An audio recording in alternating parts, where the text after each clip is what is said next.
Oh, pardon me. My man. Pardon me. I was just in the middle of reading my new graphic novel, Count.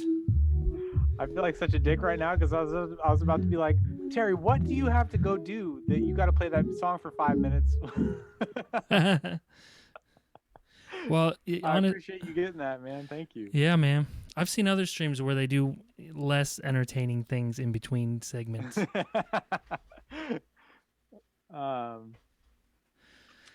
I still don't have any copies of that yet. They didn't send you any?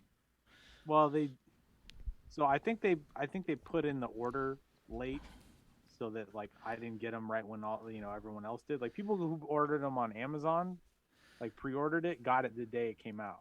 It was crazy. Yeah. Like, they timed it so where it comes out and you're getting it in the mail. Yeah, I just ordered it the other day off Amazon, and it came like a normal order. Did it come on Tuesday or? Tuesday or Wednesday, probably. Sometime. I read it. I read the whole thing today. Oh, thank you, man. Yeah, I'll read it again. Oh yeah, you hadn't read it. I hadn't. Like I talked to you about it and showed you pages, but that would have been your first time like seeing it complete, huh? Yeah, it was cool to. Here, I'll put this up here, maybe. It was cool to. It looks kind of cool up there. It was cool to because I came over when you were drawing it, and you were telling me about different scenes and different things and different ideas, and you were showing me all the pages and telling me the whole story. So it was really cool to read it and connect it and be like, oh, that's that one thing, or that's like that one scene where he like the blade comes out of the thing and kills the prime minister guy or whoever he was, whatever he was. Oh yeah. This stuff like that. Yeah, because I was explaining that in my. We were standing here, right? And I was like, yeah, and then like he like comes in through his back. Yeah, and, like, yeah, and then it comes out, it gets the elements in it. Yeah. So that was really cool. Oh, can we do a screen? We can do a screen share, right? Yeah. What do you mean? I'll pull up a I'll pull up this video to show you. I don't know if I have that set up. I had it set up on the other one, but I need to set up a new Zoom thing. At the bottom where it says share screen, I think if you click that little arrow. Yeah. And then you can do like allow participants to share. Okay. Who can share? All participants. Yeah. Who can start sharing when someone else is sharing? All participants. Okay. I just got to pull up this file. My homie Michael, I hired him to help me do some promotional stuff. Yeah. And he did this like basically CGI version of that sword. Oh, nice. I'll show you this video. Yeah, that sword's one of the coolest things in the comic, I think. Thanks, man. I was really proud of it. Like I just wanted to make something cool, and I thought of that, and I was like, oh, that'd be sick. Well, it's even doper when he like grabs it, and then there's the waterfall, and it's like sucking. Is that what's right? Yeah, and it's sucking the water, making the blade. I'm like, oh, that's badass. Oh, thanks, man.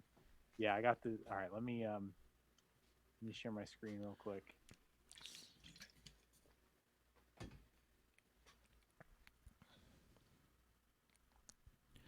Yeah, I mean, I haven't bought a comic in a really long time, or a graphic novel, but hold on, let me make it full screen. But I really like the quality of this one.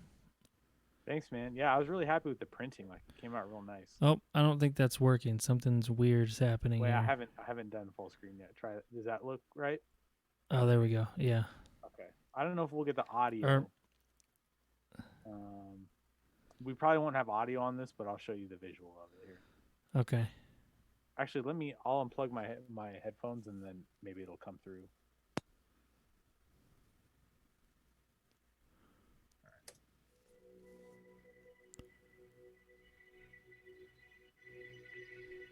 Yeah, a little bit.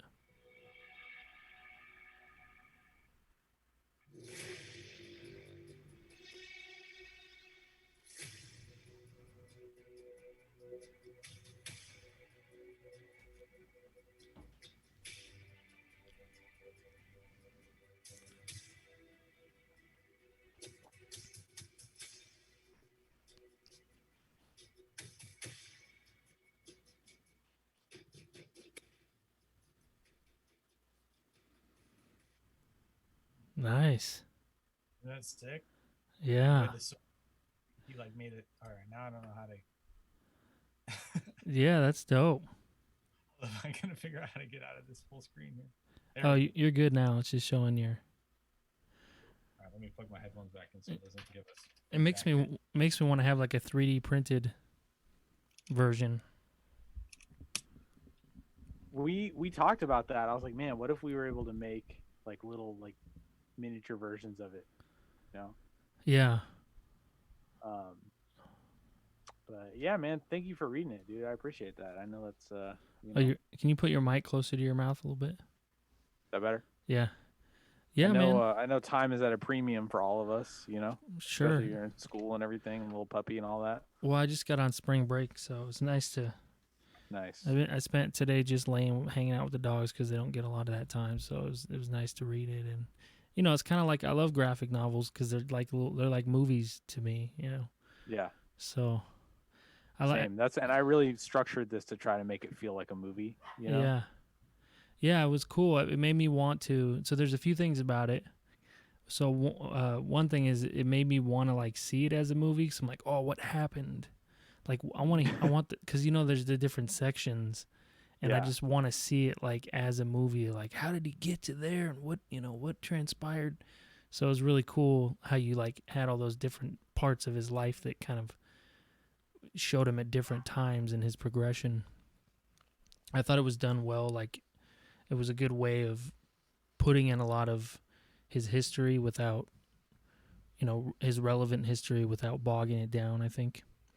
Thanks, man. Yeah, that was one of the challenges because I only had so much room, you Yeah. know. So it's like I had to get a certain amount of information across in the space I had. So I had to find ways of like, especially when he's in the prison, like making it show that time passed without being like showing every minute of it, Yeah. Yeah. Yeah, it was cool, and I you could tell by the hair. I mean, that was Yeah. good. That's how I mean, it's like, oh, his hair's, obviously his hair's longer, and so that was cool. And I liked some of the panels in the prison, how they were like just like broken up into conversations and different things, and like I don't know. I mean, it's been a while, so maybe there's a way to actually people know how to read graphic novels, like what direction to go. But the way that it was laid out made it just seem like, prison was like one big block of time. It feels like so. It was just like it felt like there was all those little things of like in this block of time in prison where he's talking and he's mad and he's fighting and he's digging and so that was really cool. Thank you, man. Yeah, I was trying to make it. I wanted it to feel like a montage. Yeah, like, yeah.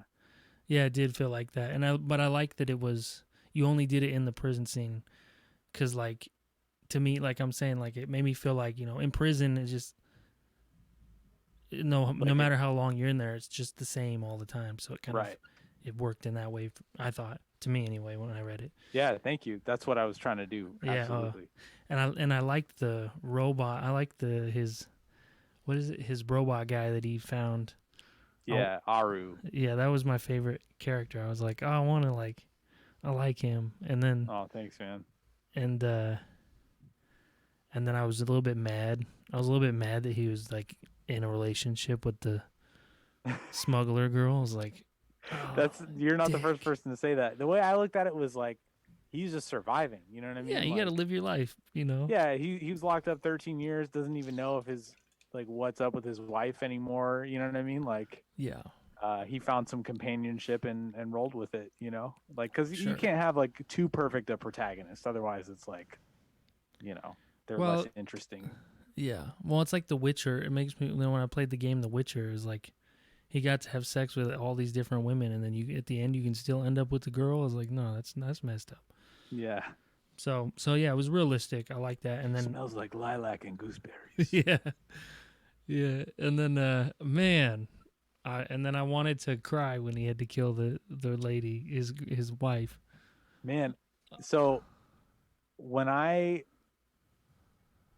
there, some of my colleagues in comics will sometimes tweet about their work and shit, and like, talk about how they cried when they wrote certain scenes, and I was just like, you sound hella stupid, bro. You're writing a story. Yeah, Come on now. And then when I typed that scene out, it hella got choked up. yeah, I man. was like, wow, I've become what I hate the most. Yeah, and I'm like, well, because like he had been through so much, and then she would just look like hell. Yeah. She had been through so much, and her hair was disgusting, and it's just like this poor woman. So yeah, I don't know. It was. Did you see that? Did you see that twist coming? Or I guess I told you about it when you came over that You day. And you're like, did. "Don't tell me." And I was like, "Shit." You probably did, but I didn't. I didn't see it coming for some reason. Cool. Um, I never know. I'm so close to it, and obviously, like, I made it up, so I knew the whole time. So it's hard for me to gauge like how successful I was at like obfuscating that fact or not. yeah. Yeah, I mean, I didn't think about it. Like I thought I didn't really think about that ninja robot person Mm-hmm. when I saw them. I just thought like, man, that guy or whatever that is awesome looking. Like, and I liked the scenes where it was like doing flips and slicing people and shit. Oh yeah.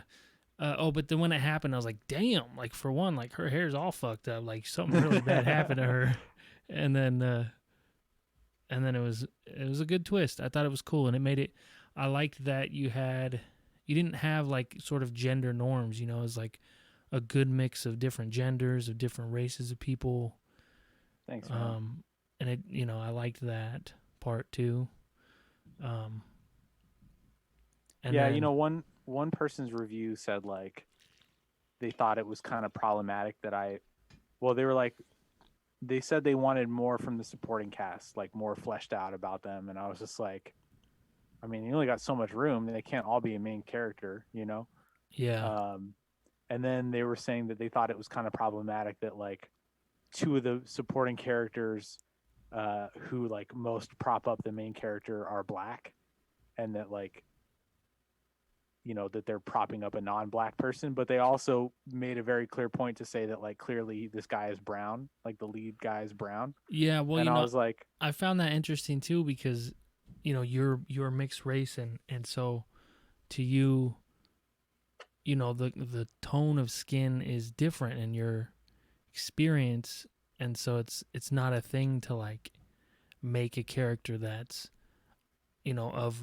of a different race that has a lighter skin. But and when I was reading it, I thought that too. I thought, oh yeah, like people are gonna, it's for some people like skin tone is a thing. yeah, and my intent was that he would be pretty ambiguous, right? Like he could be like, I mean, obviously this doesn't take place like in our world or whatever. Yeah. But oh, what up, Christian? But it it's like there are still different ethnicities, right? So the priestess woman is Asian. You got the two characters who are black that are supporting characters, and you got the main characters. Like he could be Pakistani, he could be Arab, he could be Indian, he could be Spanish. You know what I mean? Italian, like, so not Italian. That's like, but I mean, so I thought it was funny that they went out, they like shouted that out, like, oh, it's cool that the protagonist was clearly like Arab looking, and then they were like, but it is kind of problematic that the supporting characters are black, and I was just like, come on, bro, what? Like, yeah, people are. It's an extreme time for that shit. Yeah, well, and this guy, the writer was Middle Eastern too, so I was like, I think he was just trying to make sure he was covering his bases to be like, ultra PC or something, and I was like, yeah, like, bro, like they can't all be main characters, and also like, I mean, if I made them white supporting characters, you would have been like, there's not enough black characters in this book. I want to so see. It's like a weird. I want to see a second book about the guy that trained him in the prison. So like that dude seemed awesome to me, even though like Yeah, he was so cool just because, like, he just looked different than any other character I've seen. Just like a old black dude with a big beard and, had, I don't know, it was a really cool character, I thought. Thanks, man. Yeah, I would love to do. I mean, if I had the space, right? Because they only gave me like 120 pages. That's what you get, Yeah. right? Because it has to do with the economics of the industry and, you know, realistically, the price point you can sell a book like this at. If you're going to keep it under $20, like it's got to be a certain number of pages just to be cost effective, right? I see. So it works out to be the same as like 6 comic book issues, and I was like, I can do it in that. Like ideally, I would have more, but Yeah. um, and so if I had my druthers, I would have done a whole section where like he's telling the story to Redxan in the prison, and you get a flashback sequence. Like it's Yeah. not just dialogue; you would get like actual visual stuff. Yeah. Yeah, it was cool. I liked it. Um, I also thought a couple other things was the dude, the main bad guy. I'm bad at names, so I'm not even gonna try to remember them. But the main guy, the way that he, I don't want to ruin the book, but the way that he was, his story ended Yeah. was hardcore, dude. I was like, wow. Yeah. I was like, damn, that's badass. Like that's Thanks, what I man. want to see. You know. A lot of making this book was like about catharsis for me because it's like there's so much injustice and shit happening all the time, and you just see it and it's just happening in front of you, and like, what are you supposed to do about it? Yeah. You know what I mean? Like, you just feel helpless. And so I was like, at least I'll get a little bit of like feel good out of making some shit happen to these bad people in this book. You know what I mean? Like, Yeah. even if it's make believe. Yeah, and then I saw in the back like you had the original bad guy. He looked a certain way, and then you did it. This is the second, like when you redid him, you kind of made him balding a little bit, and I thought that made him look more of like an asshole. I thought like, oh, that was a good choice. Like if you just look at the Yeah. Well, he's just a little bit like at the yeah, temples, just a little right? bit, and But they're like, oh, he looks just like a because to dick. show he's older, right? Well, kind But of yeah, just because he's a it dick. does I just give him felt more of like a hawkish, like asshole look. yeah, I just felt like in the first mock up he looked like kind of like a nice guy, and then the second one it was like, oh, he looks like a dick. Yeah, So that's so funny. it was good. It was a good improvement. It was an improvement. Thanks, man. Yeah, I'm excited to get. I mean, I've read it myself, obviously in proofreading and stuff, but I'm excited Yeah. to have a final version in my hands to just like be able to sit down and read cover to cover and Yeah.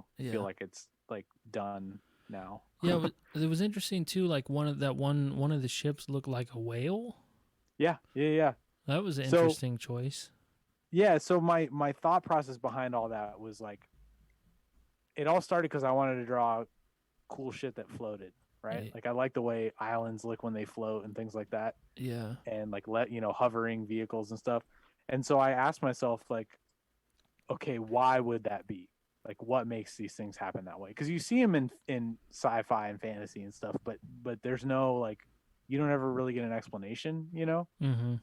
And so the logic I came up with for myself is that like there are properties within these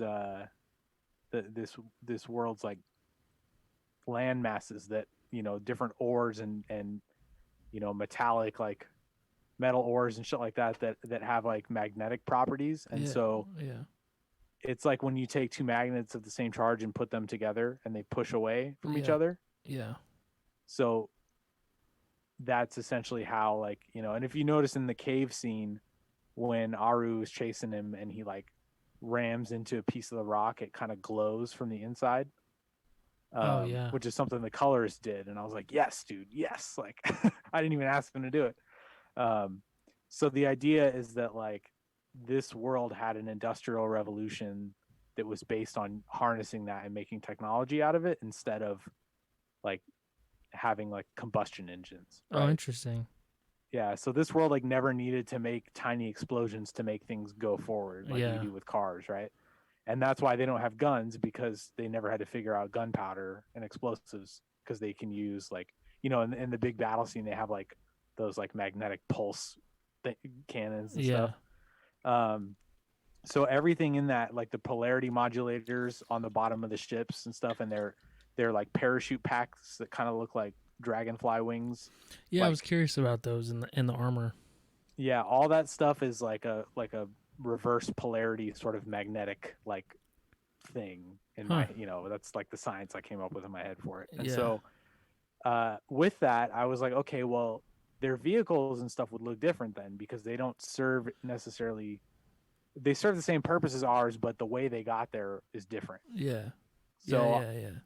to me, like, what made the most sense is making them make the jump from like nature to whatever it is they're making. So like things that go over the ocean would be fashioned in the likeness of ocean faring creatures, right? So hence Hmm. whales. Mm-hmm. Um, and then like the pirate ship that shows up is based on a goblin shark, because I figured sharks, pirates, Oh like yeah, yeah. they're kind of the sharks of the seas or whatever. Or obviously sharks are the sharks of the seas, but you know what I mean.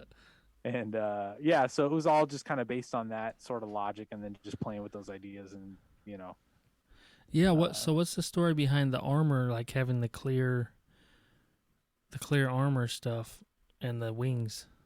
so the same kind of thing. Like the wings are like a essentially like a the panels are like that polarity stuff, right? I So it's see. like it'd be kind of like if you had a magnet and another magnet of the same charge that push against each other. Yeah, So you use that to coast down like a parachute almost, right? Like I see. it's kind of set to a certain polarity opposite from the ground, and so it like cushions your fall the whole way down. You know what Mm-hmm. I mean?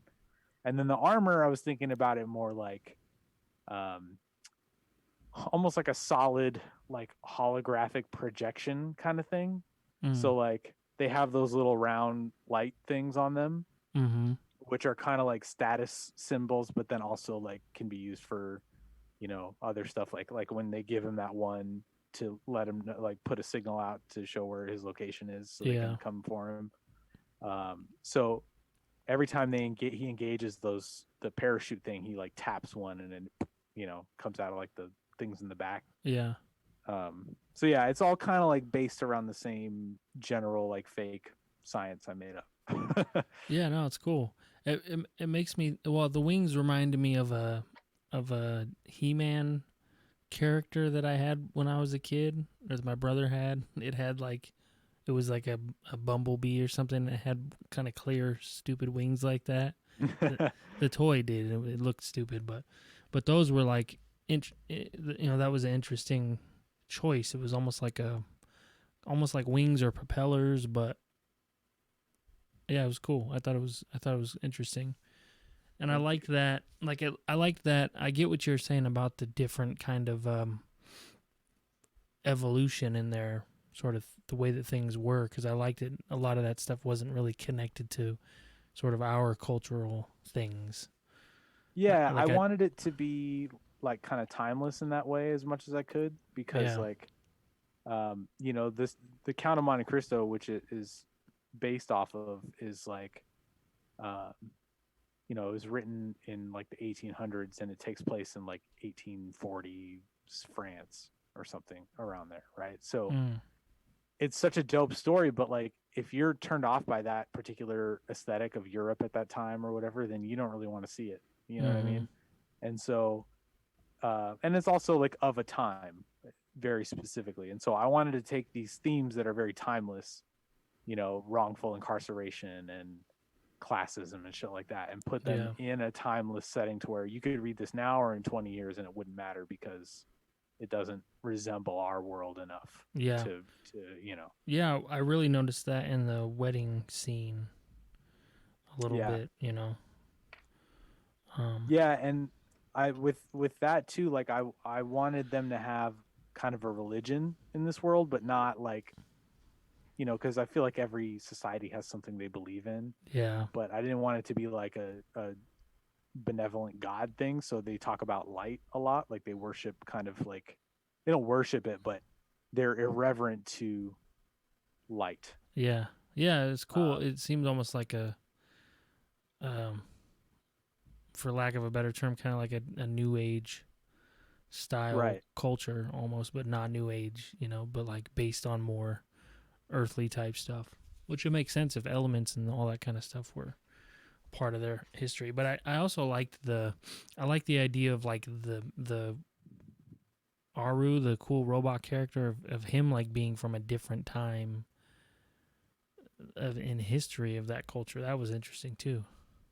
Thanks, man. Yeah, Yeah. I knew I wanted to have a robot in it, and I didn't want to put robots everywhere.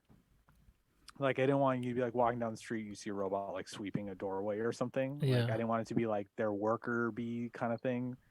But uh, I was like, well, what if they were though? Like, what if at some point they had that and they don't anymore? And so that's why I wanted it to be like, their old technology from like, hundreds of years before that was scrapped because they didn't, you know, people were afraid to get turned into weapons, Mm. right? Mm-hmm. And hence their involvement later. But Hence they did. yeah, because of course the bad guy would want to, right? Yeah. Yeah, I mean it was interesting. One interesting thing too is I maybe it's cuz I'm used to robots being kind of like the silly sidekick or not very smart or only smart in a specific way or being like, Mm-hmm. you know, I mean, I guess it made me think of The Mandalorian because that's the only recent robot thing that I watched where there was a Right. robot that the guy repaired, which was completely different. But I liked it. It was interesting that this robot was like its own intelligent like person, basically. Like it, like he, like he was capable of having a kind of like a race of robots and being its own being. Yeah, I'm drawn to that idea. Like I think it's it's cool that like I wanted him to have a sidekick too, and that was kind of how I landed on that. Is like I was like, well, I want to have a sidekick because I don't want to do internal dialogue in this book. Like I didn't want to have like caption boxes where the characters' inner thoughts are like, I walked down the street and Yeah. um, and so I knew he was going to be spending some time alone, and I wanted him to have someone to play off of and someone to tell him like that's a bad idea. Mm. Like what Mm-hmm. you're doing is not smart. And so I figured like having this sort of like almost neutral kind of like very neutral and sort of married to the facts and like analytics of risk assessment and stuff, I thought would be like a nice like sort of he's like the straight man, you know? Yeah. Yeah, it was interesting. He just had like an opinion, like he was the safe guy. He was like, I just want things to be safe. Yeah, Like because this. that's his whole purpose. Like he's Yeah. programmed specifically to keep him safe, right? Yeah, So but it wasn't like it was interesting cuz it wasn't like like other robots would be like pretty stern or be like, I'm going to protect you, but he was just kind of like, this is my opinion about this thing. Like yeah, take it, yeah, like I don't know, I liked that. I was different. I thought it was cool. Like he had almost like a normal personality, you know. yeah. I didn't want him to be too like because for you to care about him, like if he's too robotic, then it's just like, well, he's a robot. Fuck it, who cares? Yeah. Yeah, so yeah, that was cool. It was really cool. The one big takeaway that I had from that is I really want to see the book made into like a real life movie because I want to see how the technology works. Like Yeah, how does the like wing backpack things work? Like how does the sword like what does it look like? And it was I don't know. I think it would be really cool if yeah. you know Well, it's a little too early to say, but yeah. there's some discussions happening. So hopefully that those questions get answered, you know. Yeah. I could be the guy that fights him. Well, I could be one of the guys that fights him, and the first guy that fights him. That's who I'll be In the in the in the prison. prison. Yeah, Yeah. that loses. That's good. That's a good enough role for me. I'll take that one. um, I I really wanted to show that like he learns how his actions have these consequences to other people, right? Yeah. And ultimately he figures out that like he's getting in the way, you know. Like there was a little bit of commentary in there on my part that's subtext, but like if you notice, you got two women who are the head of this resistance, and one of the big things in their way is this fucking emotional dude. Right? Yeah. And like Yeah, I mean, I thought that it was. I liked those. There was two pivotal moments. There was one where where the guy in the prison got killed because of him. I'm trying to like say things without ruining it. And there was uh, one. There was the period where he decided this can't be about me. Like this is bigger than yeah. me. And he started saying it a lot. Like there's other things going on. I've got this thing that I want to do, but there's other things that matter. And I thought that was really bold of you to do, as like a very progressive way to have a character sort of achieve their goal.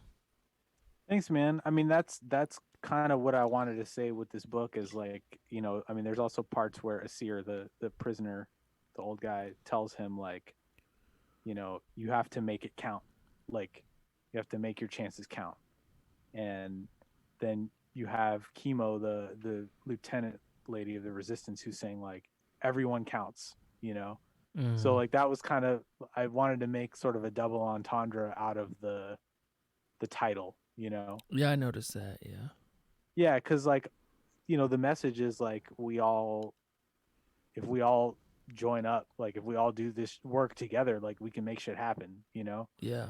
Um, I mean, I don't expect anyone to read this and be like, you know what, I'm running for office, or I'm gonna, Yeah. clean up a highway or some shit. But like, I think the more that our entertainment can kind of sort of like put positive ideas into our minds, like the better off we'll be. And I set out to do a lot of stuff with this book, man. I wanted to normalize like names that are different.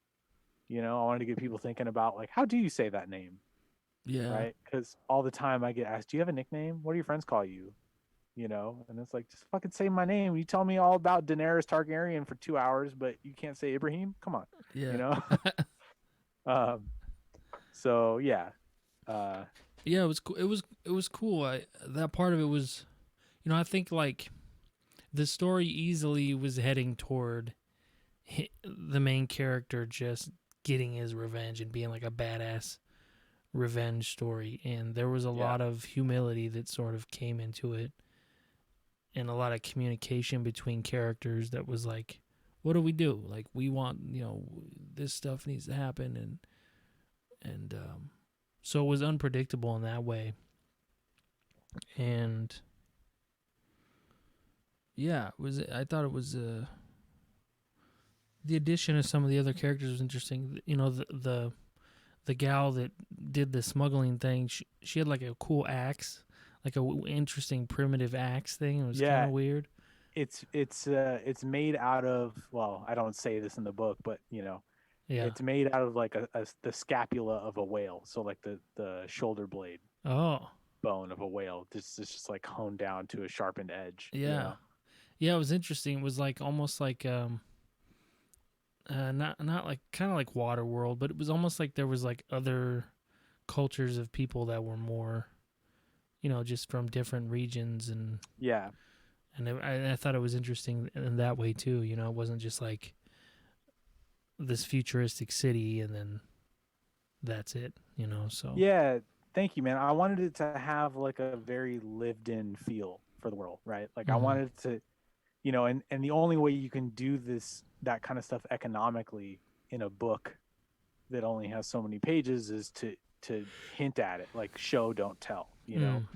So that way the reader can see that stuff and start to sort of fill in the blanks in their mind, like, oh, I bet, what if this is, maybe there's a culture of people who makes weapons out of bones in this world, you know what I mean, or like Yeah. Or just that kind like, of stuff. or yeah.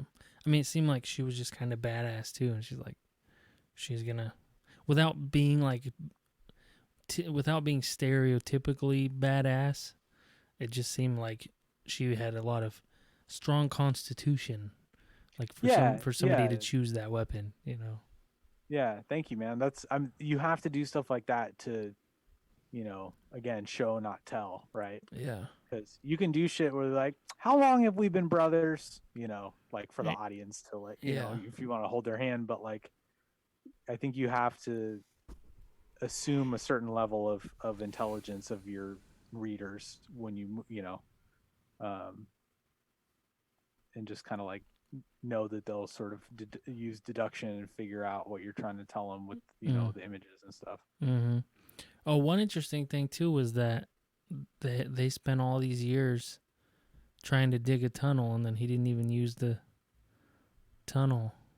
Yeah. That was Well, good. so in the original story, what happens is uh, they're digging the tunnel and it starts to collapse on them, and then the old guy, like, I don't know if it's because he has rocks fall on him or if he like gets a bunch of dirt and dust like in his lungs or something, but he dies basically like that. Oh And shit. then when the guards come to take his body away, they bag him up, but then they leave. Or no, the main character Edmond Dantes is his name in the novel. Um, he I think he switches himself out for the body inside the bag. Like he essentially drags the old man into his cell, into his own cell, and then Mm. zips himself up in the bag. And then they Hmm. throw the body into the ocean with like rocks tied to it, and he has to cut himself out and swim up. But Interesting. obviously, in this book, like the prison is on a floating island and not just like a regular island. So I had to like, Yeah. I wanted to think of something different for that, and then a lot of it is just kind of like reverse engineering yourself out of like a corner you've drawn yourself into, Yeah. which is I mean, kind of the fun of it. I definitely didn't say that to make it be like a, a bad point. It was Oh, interesting. no, totally. I was Yeah. just, I just think it's interesting, like to compare the two. Yeah, I've never read The Count of Monte Cristo, so that's a thing. Maybe I should at this point. Well, there's a movie that came out in 2002 that's really good, Mm. and that might be the better way because the book is like 1,400 pages or something like that, or Hmm. 1,100 pages. It's like long, and there's no action in it.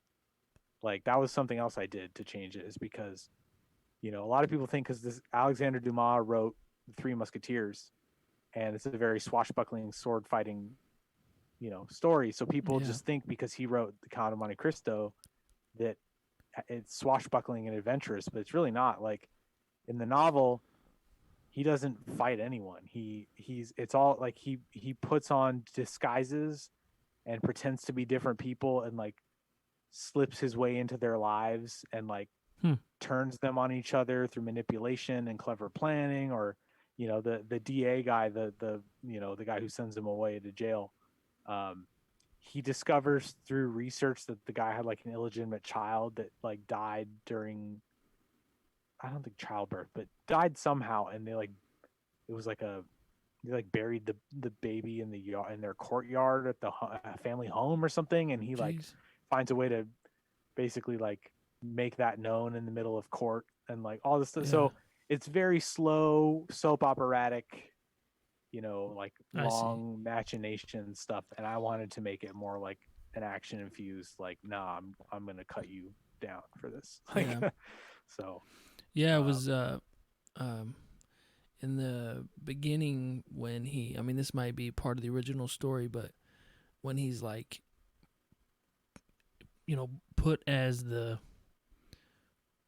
captain of the ship and then framed for the thing, um that is that worked really well because corporations do that to people all the time. Yeah. Yeah. You know, they'll put somebody they don't like in a position where they can fire them or whatever all the time. So I was like, oh, that's very believable to me. I thought. Yeah, in the original novel, um, you know, he's a young sailor, and he's the first mate of the ship. And the captain gets sick. I don't remember what happens to him, but he gets sick, so they take port in an island called Elba, and it happens to be where Napoleon Bonaparte, who is in political exile, is exiled on this island. And Napoleon asks Edmond, who's, you know, very young and innocent and doesn't know what he's doing. He asks him to deliver a letter to an old friend of his, right? Yeah. And so he's like, yeah, of course, you let us stay here, and you cared for my captain who's dying. Like, I will happily do that for you. But it turns out that it was like a letter, you know, that had like treasonous intent, right? Like, because Napoleon was trying to overthrow the French government. And so I don't remember who. So one of the guys on the ship who didn't like him, who was jealous of him, found out about it, and went and told the book's version of the bad guy, who was the cousin of, you know, Edmond's fiance. Hey, this guy got a letter from Napoleon. So they basically send him up for, you know, treasonous communication or whatever. It turns out the letter was to go to the DA's father, who was a Bonapartist. So the DA had incentive to send him away too, because he didn't want people to know his father was a traitor. So, you know, I simplified it and made it like weapons for a government coup, but it was, you know, very much basically the stuff I got from it was like, you know, young sailor set up, sent to a prison, old man digs his way into his tunnel. They try to escape together. The old man knows where a treasure is. And that's pretty much it. And then from there, everything else was stuff I created. Yeah. It was great, man. It was really great. Thank you, man. Yeah, it's been well received so far, thankfully, and sales have been pretty good out the gate. So hopefully, you know, it keeps performing. And I actually have an idea for a sequel that I want to do. I don't know if they'll, you know, I got to talk to my publisher and see if they're into it. But I think if sales are decent enough, they'd probably let me. So yeah. Well, it was cool. I mean, I think the main interesting thing about it is it's futuristic. It's set in a futuristic place, but it's not all technology-ish. I mean, there's robots and stuff, but it's a different kind of, like, you know, like I was saying, it's more of a new age style of, for lack of a better term, future. Yeah, so I wanted that it made to be it like, interesting, I thought. Yeah, like adjacent to our world, right? Like, yeah. It's funny, you know, the sort of tagline for the book is like, you know, a sci-fi reimagining of the Count of Monte Cristo, right? And so people are taking that, and like when they do like articles on different, you know, comic news sites and stuff, they'll be like, the Count of Monte Cristo gets a sci-fi twist with spaceships and monsters, and I'm like, yeah, but it's not that at all. It's not, yeah. it's not, I think they just hear sci-fi like. and they just assume. Yeah, they haven't read it yet. I mean, like, this is all for press. Just the whale ship thing really made a difference. Like, it just made it feel like, oh, this is like an interesting universe it's in, you know. And then the landscape and everything. It was cool. I like that. Thanks, man. Yeah, my childhood obsession with whales finally came in handy. Yeah. Well, I just think like I think that like sci-fi stuff is very predictable, and this wasn't that way at all. Thanks, man. That's what I was really hoping. You know, I wanted it to feel like even people who, you know, whether you're familiar with the original story or not, like I wanted it to be something that anyone could just pick up and read. And, you know, you'll notice it wasn't overly violent, or, you know, there was like, I think the word shit is in there twice, but like there's no, you know, F-bombs or anything like that. I was trying to keep it like a Marvel movie, like something that a 12-year-old could read and their parents would feel okay about it, you know? Yeah. Yeah, I mean, it's something you can make, if it was made into a film or something, it could be serious or it could be like a comedy. It could go either way. I mean, a serious, more of like a Guardians of the Galaxy kind of thing, or it could be, Right. it could go either way. It's like it walks a good line like that. It's not like dark, or even though it's a pretty dark story, it doesn't have like, it's not dark like that. Thanks, man. Yeah, I wanted it to feel like hopeful in the end. Like Mm-hmm. once you get through with it, you're like, all right, well, it wasn't depressing. Like it's about redemption as much as it is about revenge. Yeah. Oh, I noticed. I was gonna ask you. So in the back, in one of the mock-ups of the evil ninja robot Mhm. person thing, is that like, so it had like a red sort of projection shield armor looking things, and then on the Mhm. second one it didn't have that. Was that red projection stuff similar to the blue armor that the other guy was wearing? Yeah. Okay. Those Yeah, are, and I I think really like I the look of that. It's really interesting. thanks, man. I'm trying to remember if I used it like in the final battle between them in the book or not. I don't know. I don't Might think not you have. I did. think I did away with it because I was like, they're the whole thing is they're such a badass fighter that like they don't need it. You know what I Yeah. mean? Like no one can touch them. Yeah, And that's I that's what mean, it looked like. ultimately, even their end was like because they asked for it. You know, Yeah. like he wasn't gonna win that fight. you know. Yeah. Yeah, I mean it didn't. I was just curious cuz I like the look of it, but the second mock-up uh definitely made exactly what you're saying. It made that character look like, you know, it's the thing that comes in and kills everybody, no problem. Yeah. There's one thing if you want to pop open the book real quick. Uh, Yeah. I kind of foreshadow who Sin is the robot, the cyborg assassin person, and I kind of Yeah. foreshadow.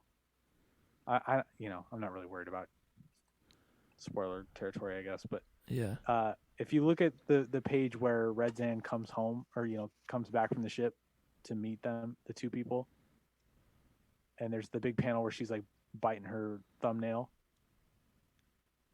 Was it at the end, or what do you mean? I think it's like page 5. Oh, okay. Oh, in the beginning. Yeah.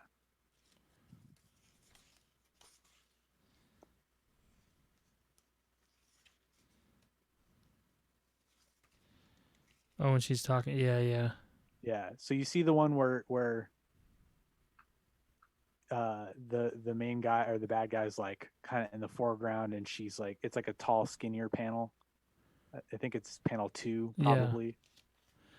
Yeah. So if Can't you look really at see that in panel and camera. then you go to the page where he's fighting those like yeah, that one.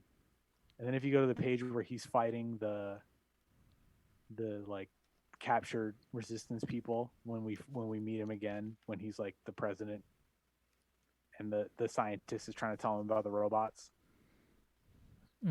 Oh, when you first meet him. Yeah, I think it's like page 48 or something, mid 40s maybe. Yeah, I see. Is that before he finds the robot? Yeah, it's right after he talks to the priestess and Oh, then he yeah, comes yeah. out that tunnel. Yeah. Okay. And there's a panel where he like basically tells the cyborg assassin like take care of these guys. Yeah. You see how it's like the exact same Oh, yep. framing. Yep. Yeah. So that was kind of like a I little can't really like show it. you know Oh, I see. That makes sense. Yeah. yeah. That's cool. That's like the I love doing subtle stuff like that no maybe nobody will notice, but like you kind of go, oh shit, Yeah. Yeah, I like that character, because the Sin character, because it's like an androgynous character, yeah. and it just looks so cool. So the um the sequel idea I have is like there was one version of the book where or of the when I was outlining it and figuring out what the whole story was going to be, Yeah. like the body kind of is gone at the end, or like maybe nobody notices, but like they kind of get up and like leave, and I was like, I don't want to undermine the moment like of their demise because that's just like too you go through this like really like deep moment where he has to do what he does and then like you just go psych. So I was like, I don't want to do Mm. that, but I'm thinking what it might be is like that character essentially dies, but because of their cyborg physiology in this world of like unknowable robot stuff, like Yeah. their body Magnetics. repairs itself, Yeah. and nobody knew that would happen because nobody knew that they could die. You know what I So mean? you'd Like have to start the book off with that scene then. what I might do though is like I'm thinking maybe they bust out of their own grave or something, like maybe they're entombed in a mausoleum, and then like as like a final tribute from you know Yeah. the main guy or something, and then like um maybe they don't know who they are because their shit rebooted kind of thing, and then Yeah. like Yeah. or maybe they have Yeah. some idea but they're just trying to get the hell out of there because it was such a traumatic place and experience, and so now the character is like kind of like a ronin, just like a wandering sort of masterless Mm. warrior who like is trying to find purpose and atone for all the bad shit they know that they did that they were not in control of. Yeah. But And maybe so maybe like their reanimation has to do with the element that entered their body with the blade. yeah, So it could be. there's something there. There's something there. Yeah, and well, because I've made this whole world and like I want to do more with it, and I think we could see other parts of these different cultures where who's making these whalebone weapons or who, you know what I mean? Yeah. Um, like because there are other corners of this world that I think could be explored. So I'm thinking this character like is just kind of like finds themselves like on a just kind of a journey. They don't really know where they're going. They're just trying to get away from that city and like figure it out, and then they end up becoming like the sort of reluctant hero of maybe a small town or something that's overrun by like some kind of villainous mob, almost like Mm. a western, and they find Mm-hmm. themselves in the position to be like helping someone that was kind to them or something, because they're this like freak now, and They gotta have like a mohawk though. That would be yeah. badass. Yeah, there's so many things I could do with it. So I'm gonna talk to my Yeah. publisher and see like, hey, what if we did this? Yeah. See what they say. Yeah, it'd be cool. That'd be really cool. I like that. I just like the idea of the element sword. It's such a cool idea. I feel like that could be mixed in with the robotics somehow. Yeah, I don't know. I thought it was very creative.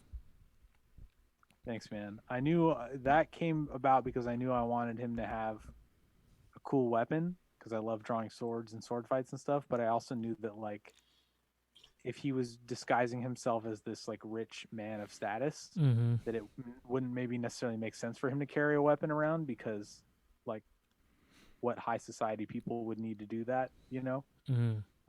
And I also didn't want him to be perceived as a threat. I kind of wanted him to be that sort of like, you know, waspy Bruce Wayne type, where he's just like, you think he's just like a rich dude, Yeah. if you're one of the bad guys or whatever. So I thought, okay, well, I need a weapon that can be concealed somehow. And Mm-hmm. how do you conceal a sword? And I was like, well, then the blade would have to populate somehow. And obviously, like lightsabers are a thing, so I didn't want it to be like close to that in terms of like fire or some kind of element like that. So I said, well, Yeah. what if I played with the elements and made it to where it like drew from the surroundings, so that no matter where you were, you'd have a sword. Yeah. Yeah. I mean, it was really, really dope. I don't think there's been any like superhero anything like that draws from the Not that elements to I've create seen. something other than like maybe I like mean, well, Magneto. I think there's a guy in Marvel, like what's his name? Might be like Element Man or something like that. But he kind of like Absorbing Man. That's what it is. But I think if he's standing near a rock, he touches a rock, and then his hand becomes like a rock or something. Oh, it was I think always like, that's I swear there's a guy. Oh yeah, Element Absorbing Man. That's his name. oh, it's just Absorbing Man. I It's know. not I know. I Element. was just Oh, joking. Yeah. yeah, they came up with some real creative shit back then. Yeah, they were probably getting high and sitting around. Well, yeah, man. Well, that's cool. I'm glad to. I'm glad that it was released well and everything's going well, and I think Thanks, it's man. awesome, man. I wanna cut this segment of the video and put it out as a little promo for you. That'd be awesome, dude. Thank you. Yeah. And I appreciate you picking it up again, man.